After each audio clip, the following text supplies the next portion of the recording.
Welcome to the Virtual Training Company course, Unix System Administration Essentials.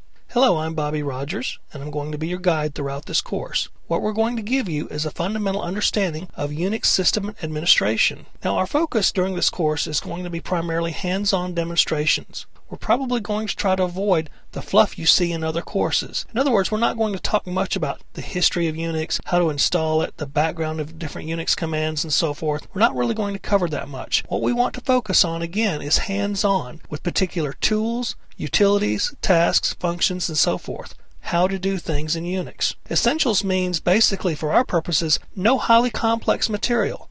We're not going to cover scripting, and we're not going to get into advanced security configurations, for example. This is the you got to know this stuff to be a Unix admin type of essentials course. Our target audience for this course is a new administrator or an administrator who may have some experience in other operating systems such as Windows or Linux or so forth. These administrators may need a solid background in the fundamentals of Unix administration in particular. So with that, we're going to cover a wide variety of Unix commands, utilities, functions, and so forth related to Unix-specific system administration. Now, most of what we're going to cover are command line utilities. We will be spending a lot of time at the command line. Although, where appropriate, we will cover some GUI utilities where necessary, where it makes sense to do so.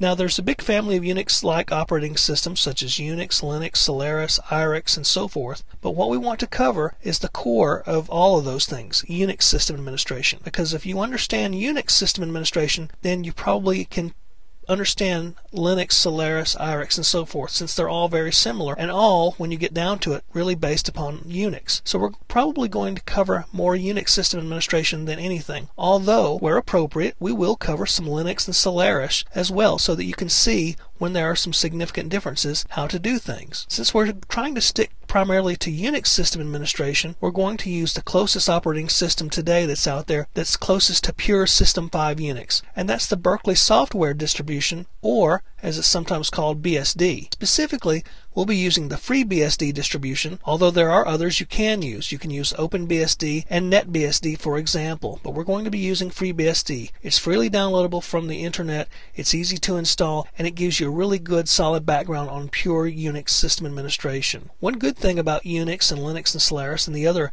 NIX family of operating systems means that there's more than one way to perform tasks. So likely we're going to cover ways of doing things that you've done before if you've administered another Linux or Solaris system. However, we may cover things that you may not have seen before, and that's okay. That's one of the beautiful things about Unix and Linux in general, is that there are more than one way to do things. So you'll learn some new ways about how to do things you may have been doing in the past, and it'll serve to reinforce knowledge that you already have as well. So having said that, sit back and enjoy the course. Next, we're going to cover a brief overview of the different topics we're going to talk about during this course.